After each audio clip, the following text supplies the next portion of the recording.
Hi, I'm Laurie Dhue at the Democratic National Convention in Charlotte, North Carolina. I have just left the Recovery Caucus meeting where I was lucky enough to be a speaker on the panel discussion about the Parity law, along with Dave Wellstone, who is the son of the late great Minnesota Senator Paul Wellstone, and he's a political activist who is working hard to continue fighting the fight that his father started more than 12 years ago with the Parity legislation. And Dave, thank you so much for taking the time to talk to us today. Thank you. So what was the takeaway from the panel discussion today in terms of the Parity law and where we are now and what we need to do to make sure that the nuts and bolts are put into this thing? Well, I mean, we're right there. We need the final rule, regulation, the final implementation done. I'm feeling great. We've got a lot of people that are energized to get this done. We just have to have a little push to the administration to get that final rule in place.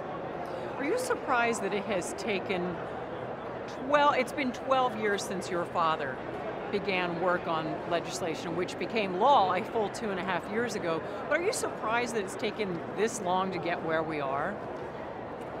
I am and I'm not. I mean, I'm not surprised in the sense that it usually takes this long to pass something that's so huge. I am surprised in the sense that we got the bill passed 2.5 years ago and we just need this final rule so that we can put the teeth in place so that we can make sure that people are, that the law is being used and the spirit of the law is being followed. So without that final rule, we don't have what we need, but we're right on the edge. Back in 2001, your father had a dream, and it was actually more of a call to action for addiction recovery advocates and people who also care about mental illness. And he urged people with addictions to come out and to speak about their experiences with addiction and the transforming power of recovery. Why was this so important to him?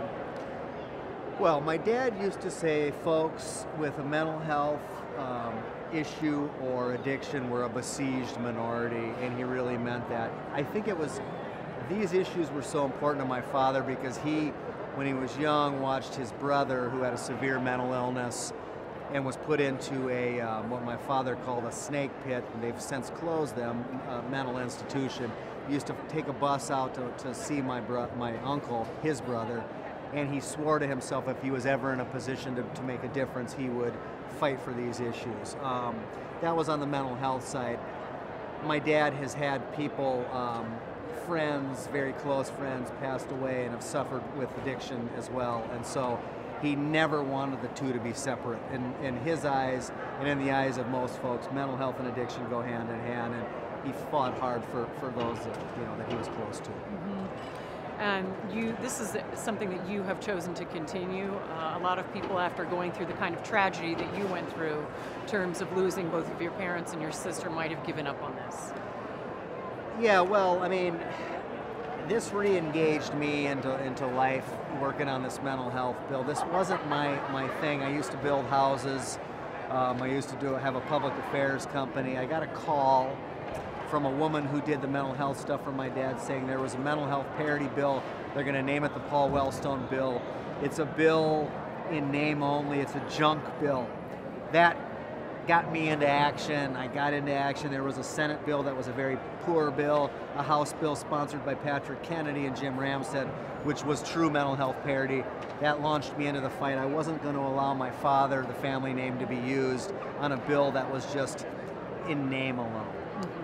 Well, it has definitely moved way beyond in name alone. And you know, a lot of people do not put mental illness and addiction together. I think we as a society don't think about these things as health issues, but they very much are, just as much as diabetes or heart disease is a health issue.